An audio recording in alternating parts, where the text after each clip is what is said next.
Work.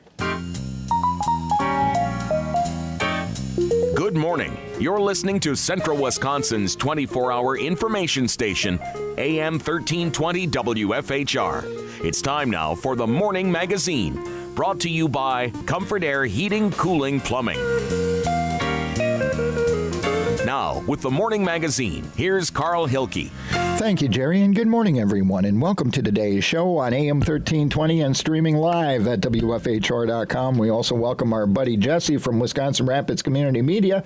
He's here for the entire hour because it's our month. It's that time of the month when we visit with Wood County Sheriff Thomas Reichert, who is here today. And good morning, sir. Good morning. Okay, first off, I got to ask them an important question. Okay. Otherwise, my listeners will scream at me. All right. How's your lovely bride Missy doing down in Florida? Well, she's doing really well. You know, I think I was talking to Jesse about it a little bit before we went online. She's having some adjustment things. You know, I think she's lonesome. For whatever reason, I think she misses me. I don't really understand that one, but things are going good for her, and she is enjoying her new work, and she's got a wonderful office down there that she can see the Charlotte Harbor off of her window and stuff, and it's pretty cool. So she's the nature of her work is a lot different now than when she was at the chamber, and the way her position is structured, she was very used to not having a boss. Okay. Run the show for her, and now she has one person. The city manager is above her, kind of in the organizational chart. So that's a little bit of a change for her that she's had to adjust to. But all in all, doing well. Misses the folks here, though. I know she misses. She's in contact a lot with the people at the Heart still, and just misses her friends here in Rapids. Well, that's to be expected, but she'll make some new friends. What about the tropical storms down in that neck of the woods? It's I was weather, we're getting a lot of rain right now, but but down there you get a lot of rain. Yes. A storm down there is much different than what it is here, just in terms of its the volume of water that comes with it, and the lightning that goes from the top of the sky to the ground, like ground strike lightning. It's incredible what the weather looks like down there, and Florida left to its own devices would be a jungle. It'd be a swamp. It would be a swamp and a jungle. Man has carved Florida out, filled the swamps and developed it and so on, but left to itself, it would overgrow, and it would be just literally a jungle. I know, across the street from the church that we go to down in Port Charlotte, there is some property that the church owns that I think they bought it expecting at some time they're going to probably clear it off and do a parking lot there. But It's untended right now, and it's been untended, I think, for a long time. And the way that has grown over, you literally couldn't leave the road and walk through it. It's that thick. Oh, wow. It's just left to itself. It just grows fast. And from my own experience, weeds pop up overnight. It's just different environment. It's a different environment, and it's you can go through your house and you can go through your yard and weed all your flower beds and stuff, and you're done at 8:00 at night, and the next day you get up at 6 and you walk outside and you look and the weeds are back. It's crazy, but it's such is life. Wanted to touch on this and get it out of the way right away because of the recent incident in the jail, and we've had some unfortunate suicides, quite honestly, and is the department taking a review of its procedures or anything as a result of this, or maybe you can address some of the community's concerns? Well, first of all, I'm really glad that you brought that up, and I had intended to mention something to you on that when we were off air that I was hoping that you would, and so I'm glad that you just did without my prompt. In terms of the suicides that have happened, to the families that that this has occurred to, it's truly a catastrophic thing, and it is a very hard situation for these families. Now, and my heart goes out to them, and my prayers go out to them, and a day doesn't go by that I don't think of what's going on, and what these families are going through, as I often think of other families within our county that have met tragedy and that have had issues in dealing with it and moving beyond it. It's a very difficult situation, and these folks are always in my mind, always in my prayers. In terms of your specific question, though, your question was, are we going to review our procedures and our policies? We always do that. That's just a matter of business here at the Sheriff's Department since I've been sheriff. And in all of the cases that we have had involving suicides in the jail, our initial investigation, our department initial investigation, has always shown that our corrections officers have followed the policies, the procedures, and the protocols that we direct our department to do. Now, the overlay on that is it's just not something that Tom Reichert makes up that we're going to do. We also have, whenever we have a suicide in our jail, we have an outside agency come in from Marathon County or Portage County or some agency not within, not the Sheriff's Department, do an outside investigation on each of these cases. In every case that we've done this, the review came back that the employees and that the jail has followed our policies and our procedures and have acted accordingly in terms of what we need to do. Now, the third overlay on top of that is the state. Whenever there's a suicide within the jail, the state is notified, and they come and they do another investigation in terms of what is happening. Now, if we didn't have the right procedures, policies, and protocols in place, the state would force us to change them, or shut the jail down, put the jail in non-compliance, and make it so that we can't have prisoners in them, which is not the case at all. Every single time that we've had reviews by the state, both after the suicides that have occurred and our yearly inspection by the jail, we have always passed those inspections with flying colors. Now, let me just talk for a second. Like some of the, and unfortunately, I think it became a campaign issue to some of the candidates out there that don't really understand what the Sheriff's Department is doing or really understand what the job of the sheriff entailed. There were allegations made that we didn't have enough staff or that our staff wasn't properly trained. Couldn't be further from the truth. Again, these are oversight issues that multiple layers of government view. And in our case, if we were understaffed, the state would come in, do their inspection. They look at our employment logs. They look at how many people are working, and they say, "You're right. You've got enough people manning your jail." They look at all of our policies, procedures, and protocols. They've said your jail is in compliance. You're meeting all the standards that the state has. Third being training. There's allegations made, again, unfounded political allegations meant to incite people, basically, that our staff wasn't trained. Again, not true.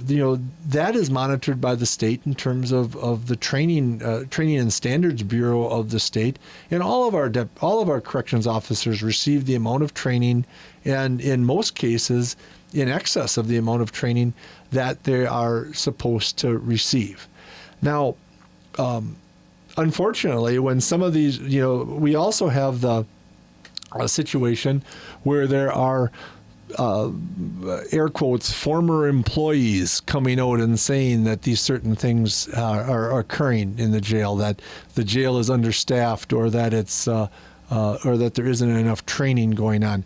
Well, my only comment to that is there's a reason there's the word former in front of employee.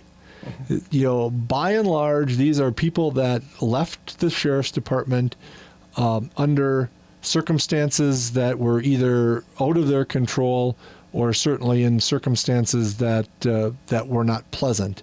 And they are now coming back and making these statements, generally baseless, generally untrue, border on lying, that these things are occurring. Where the obvious fact is that the jail is being run the way it should be run. We are meeting all of the standards that the state says we should put. We've got layers of due process in place to make sure that that's happening. One kind of interesting story on one of the cases that we've had recently, the state says that the prisoners are supposed to be checked every hour. Right. The state standard is an hour. The Tom Reichert rule is that those prisoners are going to get checked every half hour. Now, in one of the cases that we had, the check had occurred 17 minutes before they were found. So we had a corrections officer check the cell in 17 minutes, and during that 17 minutes is when the act of suicide occurred.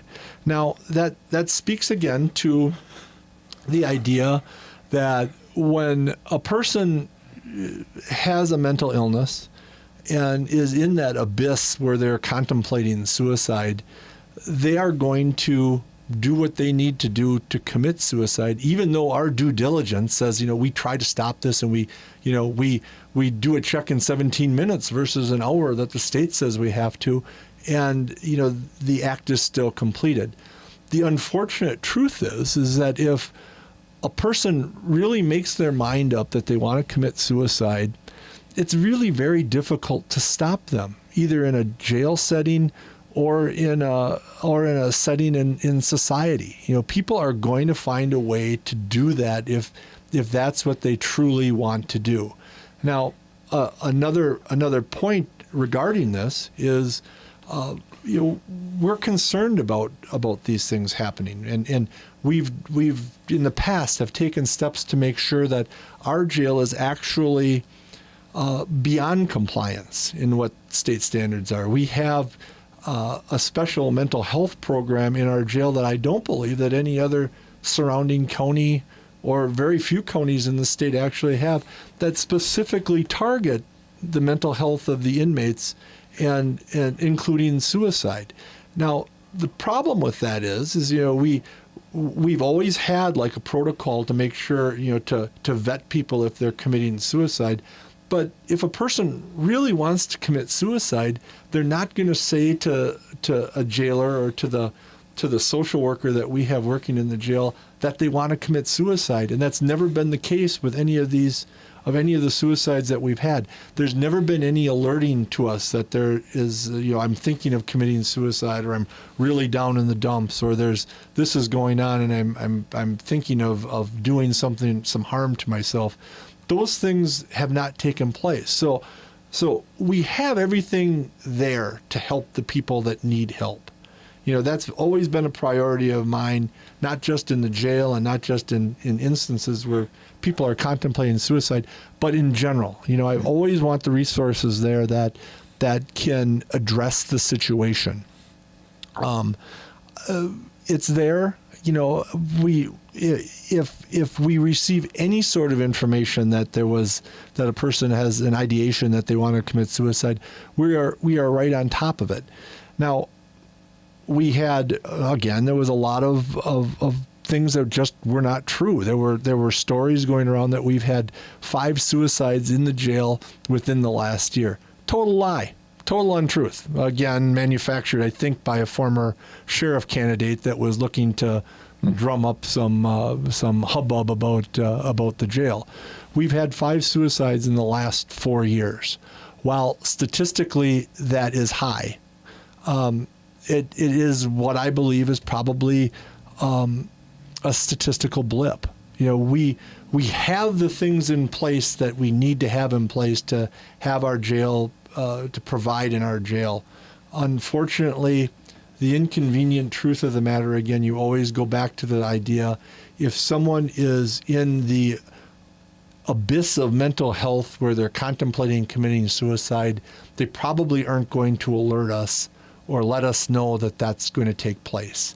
And all the due diligence that we do, and all the due diligence that we practice, doing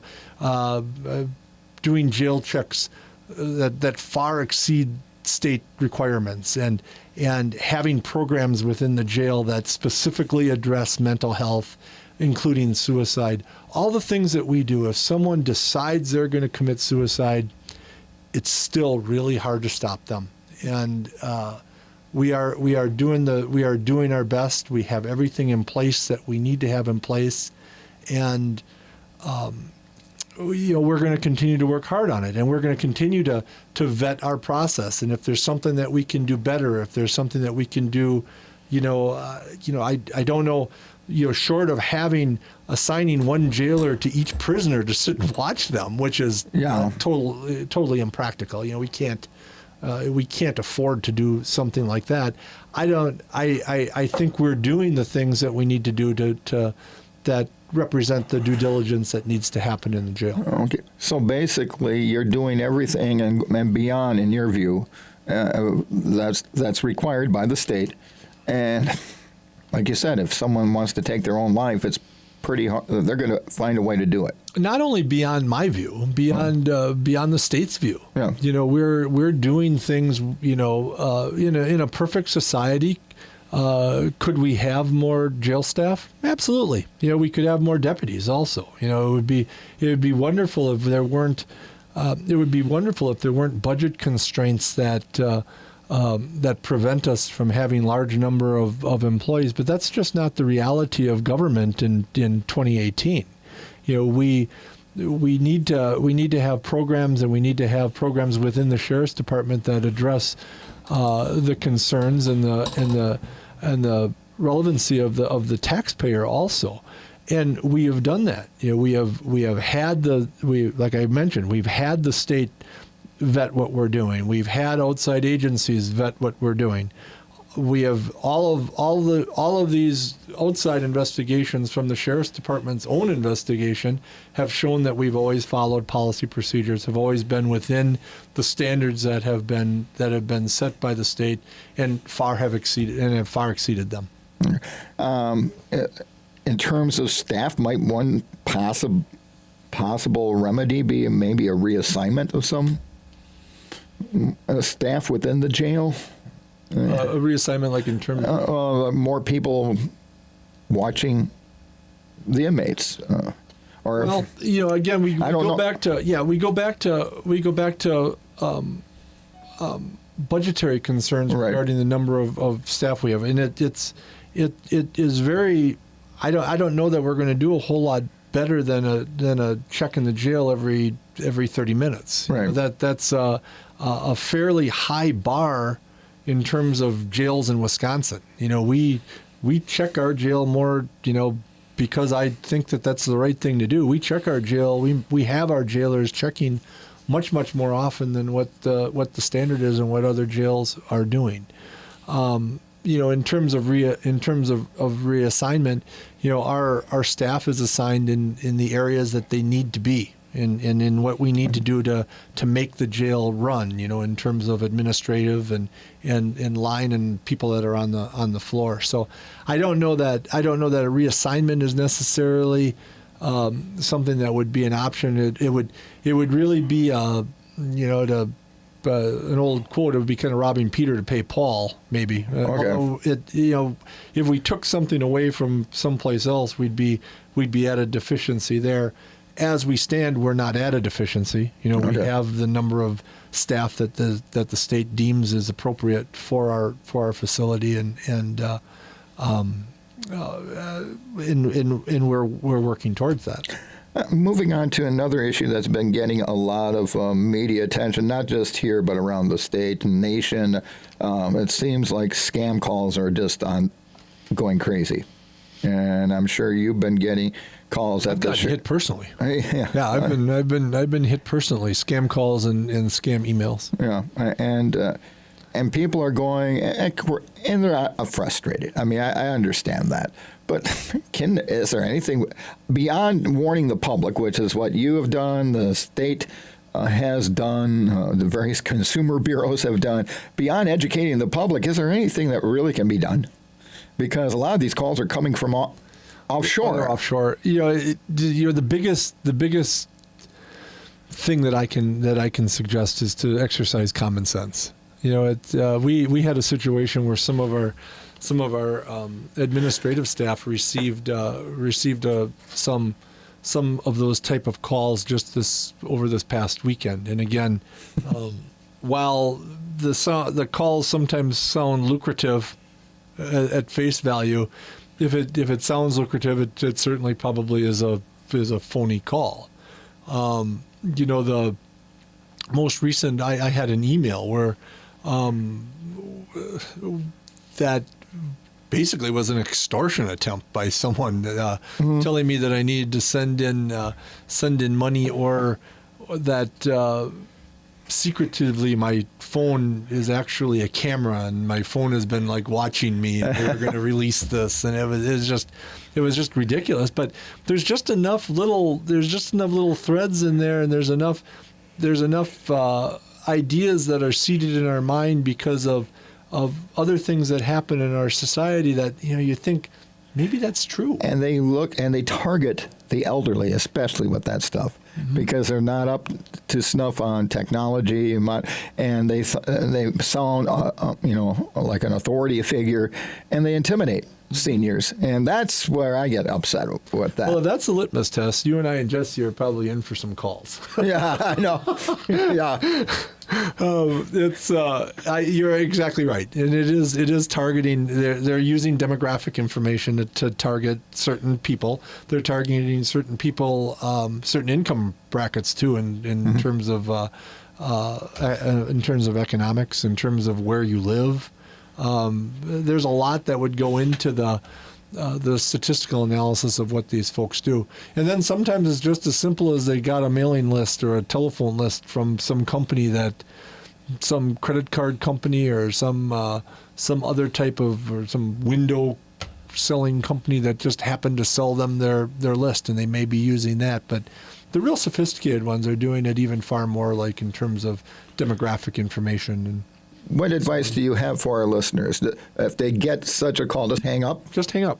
That's what I always do. It's just that easy. If the call, no one is going to call anyone that is hearing my voice right now and offer them $1 million for some lottery that they just won. Or threaten you that, hey, you owe the Wood County Sheriff's Department this amount. And we would never in a million years call somebody up. The government agencies, I'll even speak in more generalities.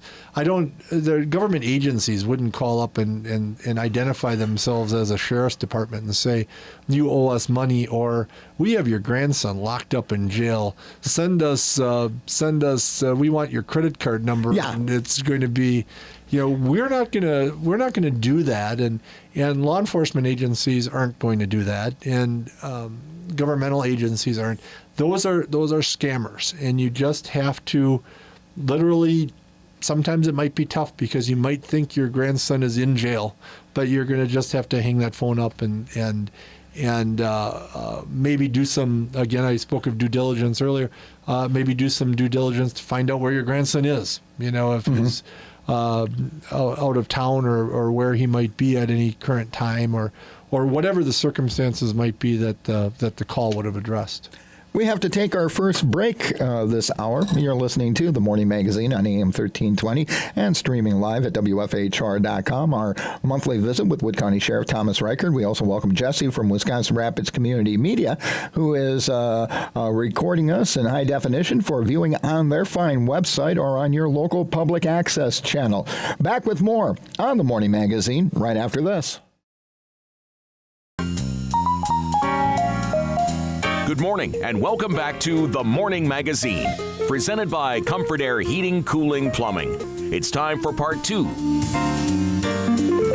Once again, here's Carl Hilke. Thanks again, Jerry, and welcome back, everybody, to today's show on AM 1320 and streaming live at WFHR.com. We also welcome Jesse from Wisconsin Rapids Community Media, who is here videoing, digitally recording us for viewing on their website or on your local public access channel, depending on which system you're on, whether it be Spectrum or Solaris. And it's our monthly visit with Wood County Sheriff Thomas Reichert. How have we been doing this year, Sheriff, in terms of highway safety? We just got done with the summer season where there were some crashes and the like, but overall, how would you rate this in terms of highway safety this past summer season? I think it's been a really good summer, and particularly considering that we've had some high volume events, most notably Farm Progress Days, in our county. We've come through the probably the busiest traffic part of our season in pretty good shape. A lot of that, I think, is due to decent planning that we had, in terms of our presence and our involvement with Farm Progress Days and all the folks that were involved in the planning and putting that whole monstrous show together. And I think, listening to folks listening to what we're doing right now and listening to other times when we've been out talking about it and seeing the effects of the idea that we have. The idea of law enforcement isn't to arrest everyone, but it's to change people's behaviors that they comply with what the laws are. And some of the things that we've done in these last years is increase the number of deputy sheriffs that we have that are working in patrol cars. Again, I going back to it, recently it was said that we didn't have, recently it was said, I think, that we were understaffed in political campaigns. And the truth of the matter, by the same former candidate again, the truth of the matter is we have more patrol deputies now at the Sheriff's Department than we ever have in the 170-year history or 150-plus year history of the Sheriff's Department. We have 29 people that are specifically dedicated to working traffic patrol with one of those good-looking black Tahoes that we have, and we have a presence now that we have never had before on our highways and on our roads, and it's working. It's working. We're seeing that people are obeying the laws, and they're not. And maybe it might be a case of they're not sure where what next corner the next deputy might be, but we are certainly experiencing. I think we've had a much safer summer than sometimes in the past, and I would attribute it directly to the fact that we have more people on the road and that we have more tires on the pavement, more deputies in the cars, and we're able to meet the needs and educate and to get compliance from people and their behaviors. Now, given that, how are you using that now that we're into the school year and to ensure safety in school zones? Well, it's really an ongoing thing. It's we certainly our deputies are certainly aware of the fact that school's begun and all of the issues that go along with that. School bus passing, lights being activated on the school buses. That kids might be walking around. I'm sure there's kids getting on the bus right now when it's still kind of dark out. Yeah, and which is why we'll soon fall back. We'll fall back pretty quick. Yep. And so we are aware of that. And then progressively, then we after school starts, we enter into the winter driving season, where again we have this group, the largest group of deputy sheriffs in patrol vehicles ever in the history of the Sheriff's Department, working the roads when the weather is really bad, when the roads are icy, when things are going, when there may be crashes, may be more prevalent. It's really an investment that we have made, and it's an investment that pays dividends for us literally all year round, having the size of a staff that we do for our county. Okay. Now, with that, I guess we could, now would be the time for motorists to start reacclimating themselves to the fact that the roads are going to be changing soon. Pretty quick. Yeah. Pretty quick. It isn't going to be too much longer, and we're going to be dealing with snow and ice and all the rest of the hazards that we have in the wintertime. Just on the bridges, like for instance, the Riverview Expressway Bridge, it can frost up in the fall. It can frost up and be icy at the top. And you'd be fine on either end, but you get up to the top of the bridge, and all of a sudden you can feel that slide a little bit. Right, and it's true. And it's always we're talking about the idea of having these people on the road, but it's always a matter. And earlier we talked about with the jail situation, it's always a matter of balancing practicality with what your budget is, and that's another issue that we could probably talk about is our budget, as we're kind of in the midst of that process going on. I wanted to get into that, but first I wanted to get your take too. Everybody's concerned about school safety. Yes. Right now, and we had the district superintendent for Wisconsin Rapids here, and we great guy. Yeah, and he's been talked to. He got. Talked with your department, Portage County, Wisconsin Rapids PD. I mean, they've reached out to everybody and came up with a comprehensive plan. From your viewpoint, are you happy with it? I am.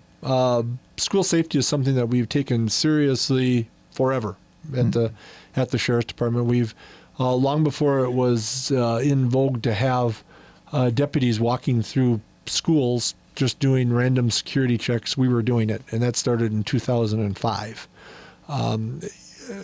The safety of our schools, particularly given the social environment that we live in, and the mental health type of environment that we live in, where we're never really sure if someone that lives a mile away might want to do something crazy and go to a school. That seems to be the target. The proactivity by the school districts right now, I think, is a positive thing that's been brought on by horrible events throughout our nation. It's been certainly a reactive type thing, and in this case, being reactive, I don't think is a bad thing. I think it's better now than never. It's better to get everybody together and do these things now that we have a plan in place than having not done it. This is really never going to change until a serious look is taken on in terms of mental health and the availability of firearms. And I don't have a short answer for it. I wish I did. I really and truly do. But the way it's going now, and the almost like not callousness isn't really the right word, but almost just the way we pass over a shooting at a school or at a mall or some public place. It's just become such a part of what we, I guess, expect. We're not shocked by it anymore, and I find that a little distressing. That a gunman can go into a shopping mall, have whatever issues he might have, and whatever mental health issues he might have gotten a gun, whether legally or illegally, it doesn't really matter. The gun still shoots bullets, and kill people that really have nothing in this. They have no skin in the game. With whatever his mind is telling him the game is.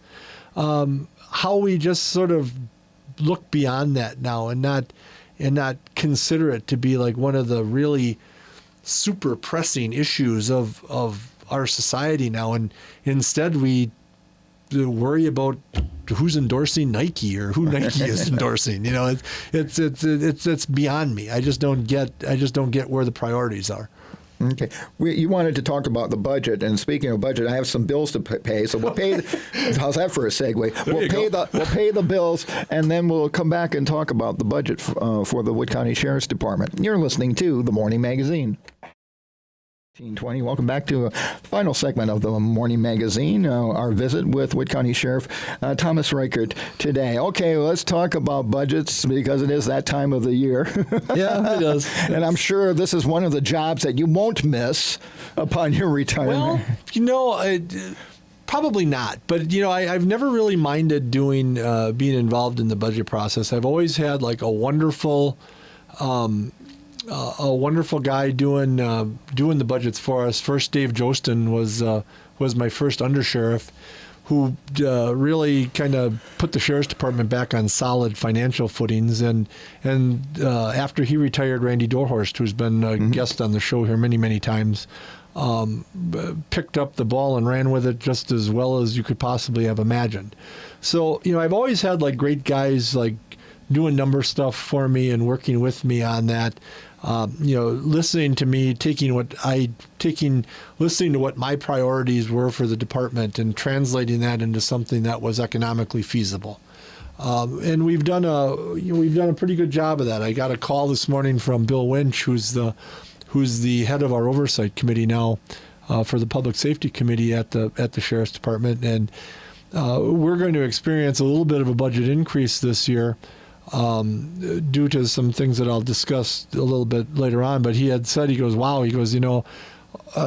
Bill's been on the committee with me since I've been sheriff. He goes, I don't ever recall that we've been in this before. And I said, well, it's really because of sort of extraordinary circumstances that we find ourselves in this. Left to our own designs, there are certain things that we have no control of in terms of budget. We can't control what wages are. We can't control what costs are for insurance for the employees.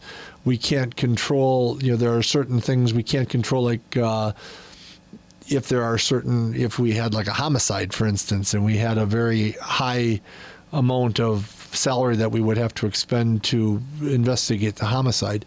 Those things are kind of beyond our control, but the things that we have under our control, discretionary spending type things, are really well under control at the sheriff's department.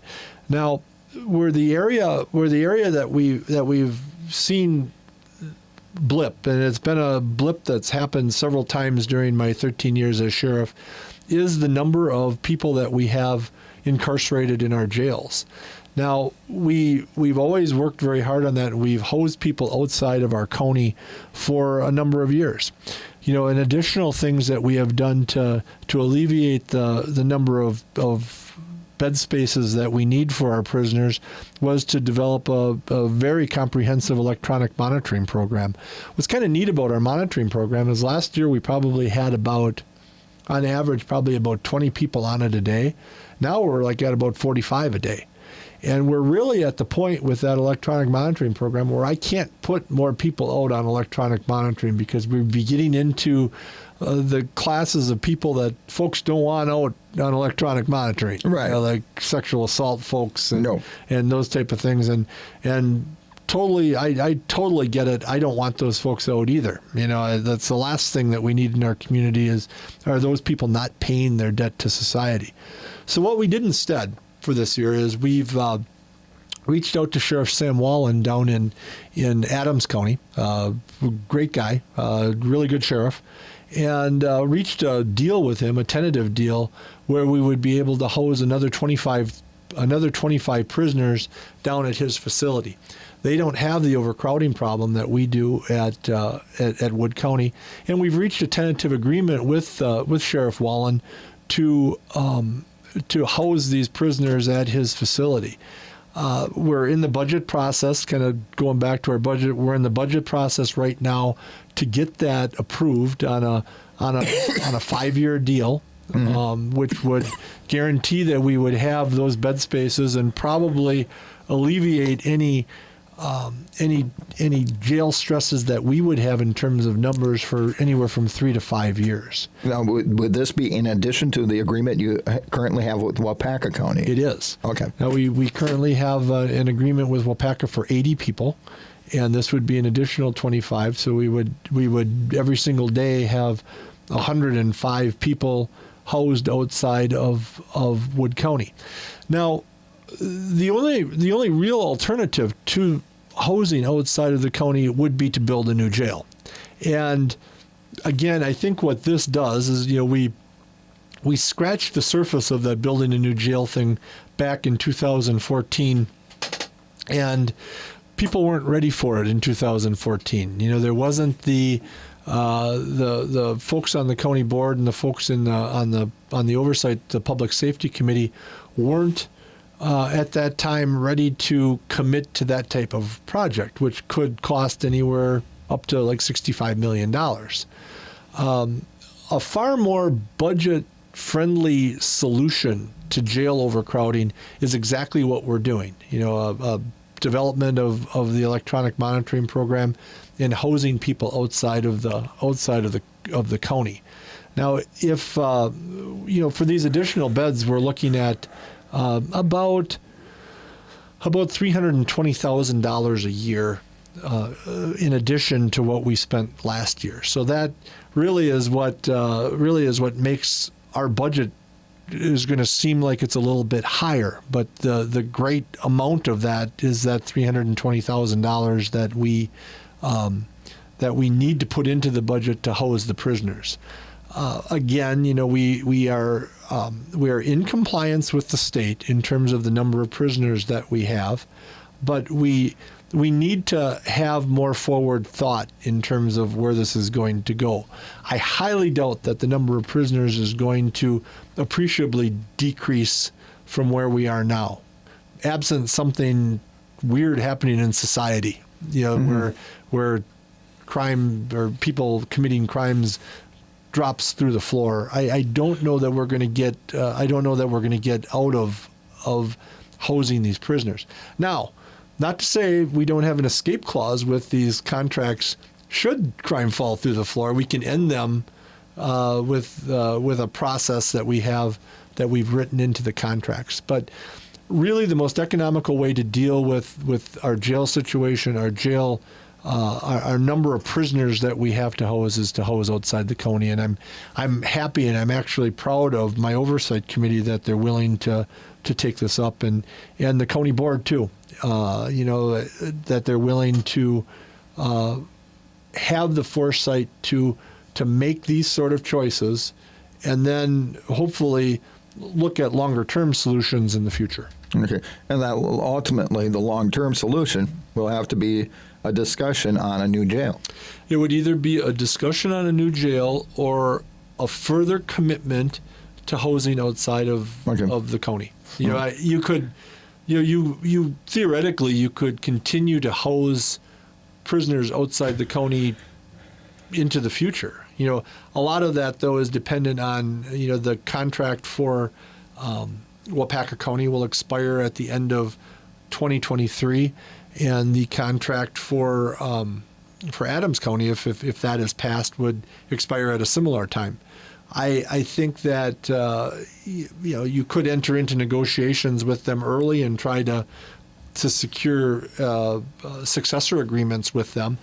But then the risk of that is those jail beds become a supply and demand issue, just like soap or candy bars or cars. And we, if the demand for them is high, that price might not. We pay $35 a day now for each of those beds. That price might go to $40 or $50 a day, and then again you're spending. You're talking serious money. It's.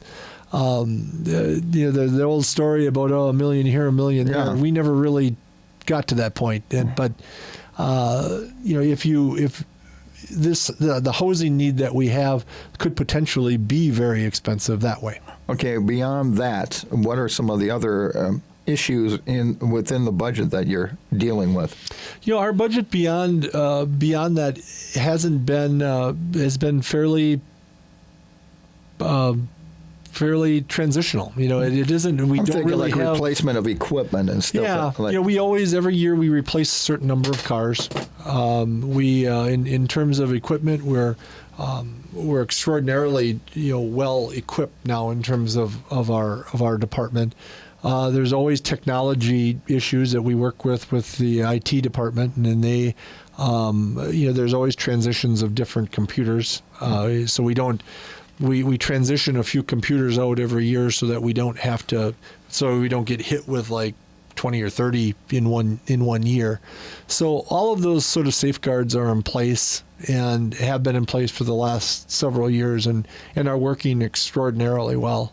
Okay. So, bottom line, you're happy with the budget that you're going to be presenting to the county board? Very happy with it. I think that it's. I think it represents the taxpayers' interests. It certainly represents a budget that the sheriff's department is going to be able to do their job and do their job well, yet not represent an overtax on our citizens. Any, and we got a little less than 4 minutes. Any issues that you'd like to address this morning? I've asked a bunch of questions, but maybe there's something you wanted to address.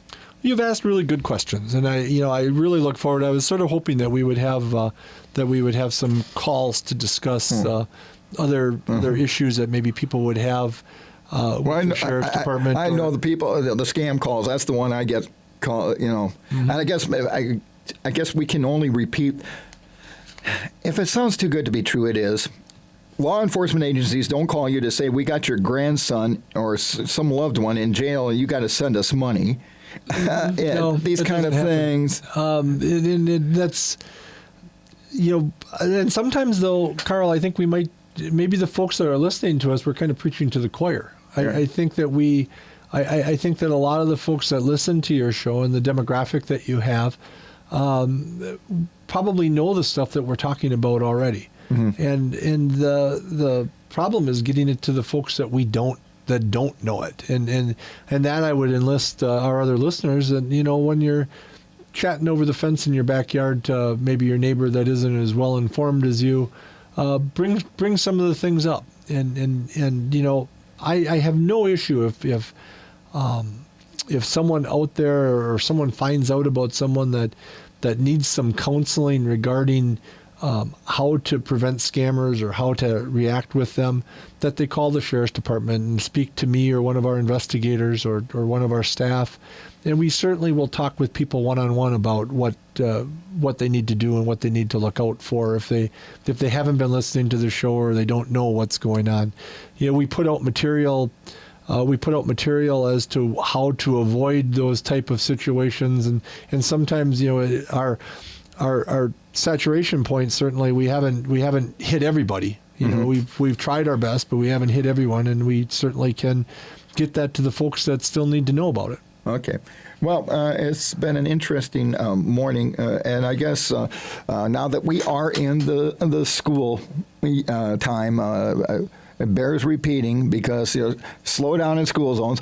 Fines double in school zones. Fines double. Watch those buses. And I got a call last year. When they start flashing the yellow, that means stop. Yeah. Yellow means stop. Yeah. So, some people are under the people idea try to pass and get it before they go. Then you're going to... Even like at a stoplight, people think, yellow means caution. It doesn't really mean caution. It means stop. It means it's going red now. It's going red pretty quick. Yeah. Okay. Well, as always, we appreciate the time and give our best to your lovely bride. I will. Thank you very much. And I'm sure she appreciates that tremendously. Thank you. Well, we appreciate your time this morning, and we'll talk again next month. Thank you. We look forward to it. Okay. That's Wood County Sheriff Thomas Reichert wrapping up his monthly visit with us here on the Morning Magazine. There, we also want to thank our buddy Jesse from Wisconsin Rapids Community Media. You can look for the video of this discussion on their website or be looking for it on your local public access channel, depending on the system that you're on.